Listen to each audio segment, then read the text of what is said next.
Hey, welcome to Hell in a Hallway, a podcast with your host, Billy. This podcast is really about how we may have the right book, but we're telling ourselves the wrong story. See, we have several types of circumstances that are beyond our control that we are immersed in, right? Maybe there's been emotional abuse, sexual abuse, physical abuse. Maybe there's been a chaotic upbringing. Maybe there's been violence in our background. Regardless of the circumstance, it is not the circumstance that just matters on its own, right? It is the story we tell ourselves about ourselves in those particular circumstances. So, for example, we can send ourselves messages such as, I'm disposable. I've heard that one. I'm not worthy. I'm not worthy of love. I am not enough. I am not adequate. There are so many messages that we tell ourselves based on the circumstances that we've been involved in. And when we tell ourselves these circumstances, we have emotional responses to those to those particular messages, right? That storyline tells us how to feel about who we are. And when we have that particular storyline and we have a story that's negative, we tend to respond in a negative manner, right? And so now we're responding to the world in that way and responding to ourselves. What was your question? Oh, how do we avoid doing that? That's an excellent question. I'll do my best to answer that question in totality because it is very difficult because it actually matters on when the particular trauma occurred, on how it impacts you. It also matters if there's complex trauma. What does that even mean? That means trauma doesn't wait in line for the first trauma to be done, right?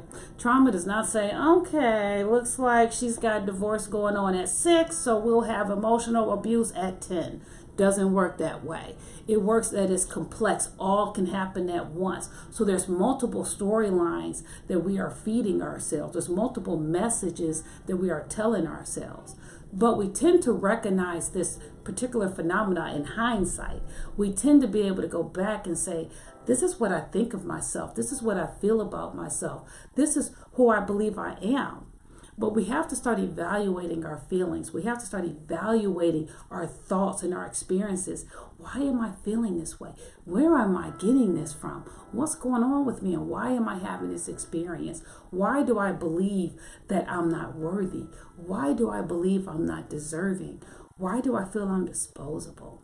See, one of the best ways to kind of figure it out is it tends to happen in your relationships. You start seeing these things play out in our relationships, right? And I'm not just talking about with friends or family or even romantic. A lot of our thought processes show out in our work environment in how we respond to other employees or to situations that occur. Our inner critic shows up, and our inner critic is based on the story that we've told ourselves about ourselves. So, other ways to deal with that, I've said it before, I'm a huge fan of counseling. Go to counseling. A counselor's job is to look at the underlying reason why you say, why you do what you do. I want to know whose voice is that. I want to know who's talking to you. Where did you get that from? Why do you believe that?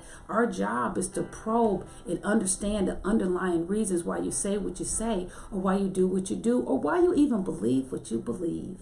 But there are other ways, right? There people can use their spiritual work. They use that in order to get through and get above and get beyond. They also use maybe groups, maybe supportive friends and family. But again, I'm always going to be a huge fan of counseling.